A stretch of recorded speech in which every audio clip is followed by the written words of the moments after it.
$50 million on the table, and we go, whew, you know, I can't do anything with that, because it sounds like a ton of money to a lot of folks out there. So, and I'm looking at the cards just fading down.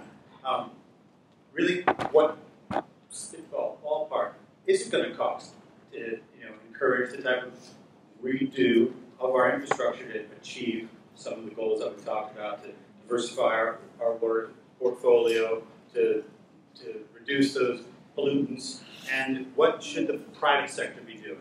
So, I mean, it depends how bold you want to be. So let's use an example, right? So right now you have Hyperion and the Joint Water Pollution Control Plant, and they're probably discharging, just a round off, 600 million gallons a day, right?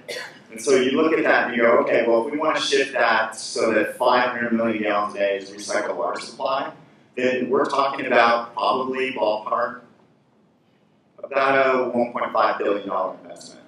And so that's a lot of money because it's not only treating the water to advanced treatment, but you got to figure out a place to put it. So that means, could we have to change adjudications in West Basin and Central Basin aquifers?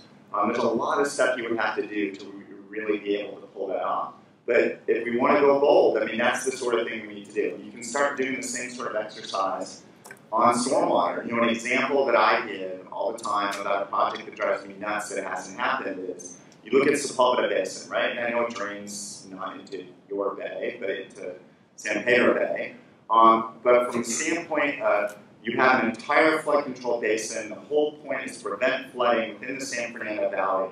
And so it captures all that runoff brilliantly. Army Corps and the city working together and the county. And then what do they do with it? They dump it into the LA River and bye-bye. And you're literally throwing money down the drain. From the standpoint of, putting together large projects to actually take that runoff and actually pump it to Hanson Dam so you can recharge it into the aquifer, that makes a hell of a lot more sense. And so that sort of mentality, we don't have the resources to do that right now, but each one of those projects, you start adding to it, and it costs a lot of money. The groundwater cleanup project that Nancy's group's leading at DWP, that could be $600 to $800 million, right? And that's going to restore a heck of a lot of groundwater within the San Fernando Valley. So you really see the potential's there. But these are not low-cost things. So if we look at things, a lot of numbers have gone around on how much it would cost to comply with Clean Water Act standards and how expensive it would be. If you look at it that way, it looks horrible. If you look at it from the standpoint of changing our water supply so it's truly sustainable and we can live within our means and be self-sufficient, it's not that expensive. And so that's the change we need to have. Okay.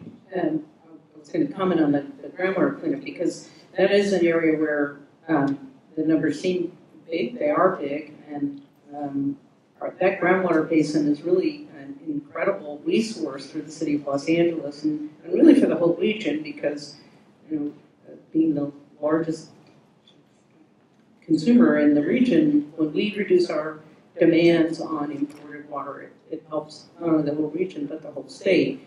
And where we're stuck in being able to tap that huge storage basin in the San Fernando Valley is that it's a Superfund site, and it will require $600, $800, maybe $1 billion to clean it up, and those are not costs the people of Los Angeles should bear. We didn't put the pollution there.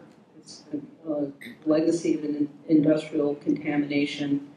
There's money in Prop 1 in the water bond that passed, about $800 million for groundwater cleanup across the state, and working with EPA to try to get those people who are responsible for the pollution to pay for the cleanup. But we can't. We also can't wait, and we've been waiting 30 years since it was listed on the federal Superfund.